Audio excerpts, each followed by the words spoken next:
কেন খাদান মুভিটার মধ্যে রুক্মিণীকে নিল না দেব, নায়িকা হিসাবে হোক সাইড রোল হিসাবে হোক, কেন নিল না? তার কারণ একটাই, কি রুক্মিণী যে ধরনের স্টাইল মেনটেন করে সেই ধরনের স্টাইলিশ এই মুভিতে দরকার নেই, প্রয়োজন নেই সেরকম হিরোইনের, ঠিক আছে?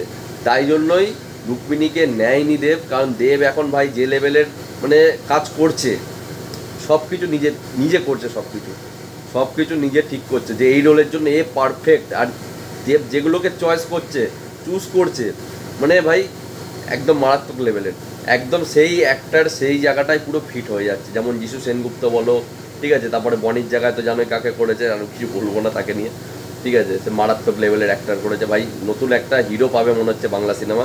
তাই যাই হোক না কেন, দেখে খুব ভালো লাগছে যে একটা বাংলা সিনেমা থেকে আরও একটা নতুন হিরো আসতে পারে, কিংবা নতুন একটা বড় ভিলেনও আসতে পারে, এটা দেখে ভালো লাগছে, ঠিক আছে? তা খাদান 2-তে আশা করছি দেখা যেতে পারে রুক্মিণীকে। তার কারণটা হচ্ছে যে রুক্মিণীর একটা বই বেরোচ্ছে, তোমরা জানো, বিনোদিনী, ঠিক আছে? খুব তাড়াতাড়ি আসবে। তার টিজারও চলে এসেছিলো, টিজার না টেলার মনে পড়ছে না, টিজারই হবে মনে হয়, টিজার চলে এসেছিলো, ঠিক আছে? তা সেটা দেখে মনে হচ্ছে রুক্মিণী যেরকম লেভেলের অ্যাক্টিং করেছে মুভিটার মধ্যে, কি খাদান 2-তে রুক্মিণী থাকলেও থাকতে পারে। কিন্তু হ্যাঁ, রুক্মিণীর যে ভয়েসটা আছে সেটা একটু শুনতে কেমন লাগতে পারে, কিন্তু খাদান 2-এর স্টোরি যদি একটু অন্য ধরনের হয় তাহলে রুক্মিণী অবশ্যই খাদান 2-এ থাকবে, এটা আমি বলে দিচ্ছি, ঠিক আছে?